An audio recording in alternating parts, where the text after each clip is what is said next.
Perkenalkan, nama saya Umbu Angkin Jurumana.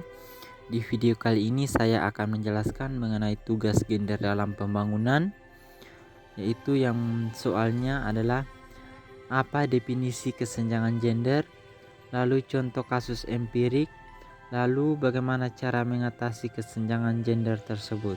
Nah, definisi kesenjangan gender itu adalah kondisi di mana terdapat ketidaksetaraan antara laki-laki dan perempuan dalam kehidupan berkeluarga, bermasyarakat, berbangsa, dan bernegara. Nah, di berbagai sektor kehidupan banyak indikator menunjukkan perempuan tertinggal dibandingkan laki-laki dalam memperoleh kesempatan atau peluang serta hasil-hasil pembangunan.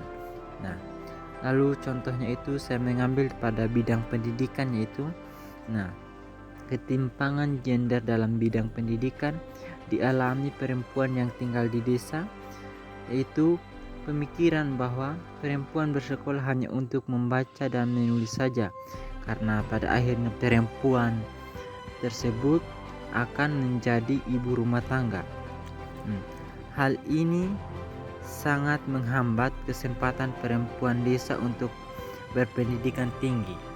Lalu apa sih upaya untuk mengatasi hal tersebut?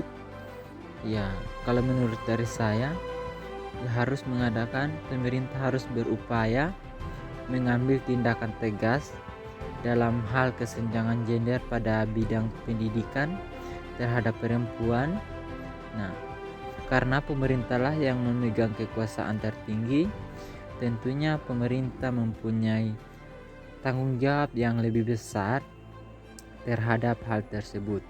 Nah, bentuk pemerintah dalam hal ini adalah harus mengambil tindakan berupa memberikan subsidi dan mengajak pihak-pihak lain untuk melakukan investasi pada bidang pendidikan. Nah, khususnya yang berkaitan pada bidang pendidikan, yaitu perempuan, dan menggalakkan wajib belajar 9 tahun bagi semua warga tanpa memandang jenis kelamin, dan memberikan sanksi pada warga negara yang tidak menjalankan hal tersebut.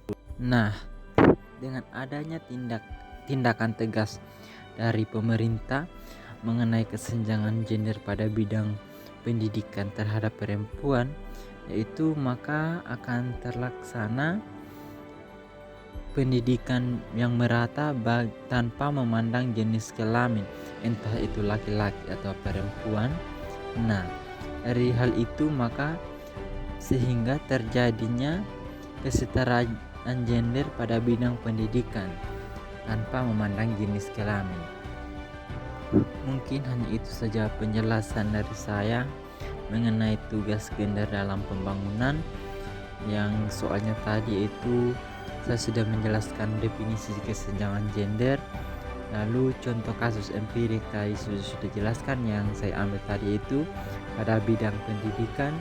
Lalu cara mengatasi kesenjangan gender tersebut apa saja, yaitu saya sudah menjelaskan, yaitu bahwa untuk mengatasi hal tersebut harus adanya tindakan dari pihak yang berwajib, yaitu dari pemerintah, karena dia yang memiliki kewenangan yang bisa mengadakan suatu perintah atau harus melakukan tindakan yang tegas sehingga bisa terwujudnya pendidikan yang setara antara laki-laki dengan perempuan, sehingga tidak terdapat kesenjangan gender pada bidang pendidikan.